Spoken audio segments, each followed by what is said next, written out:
இயேசு மட்டும் வேண்டும். வேண்டாம் வேண்டாம் வேண்டாம் வேண்டாம் இந்த உலக நண்பர்கள் வேண்டாம். வேண்டும் வேண்டும் வேண்டும் வேண்டும் என் இயேசு மட்டும் வேண்டும்.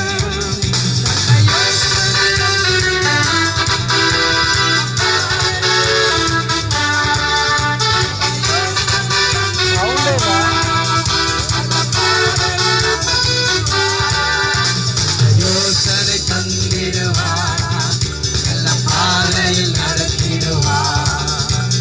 யோசனை தந்திடுவார், நல்ல பாதையில் நடத்திடுவார். இயேசுதான் உண்மை நண்பன், எனக்காய் உயிர் தந்த நண்பன்.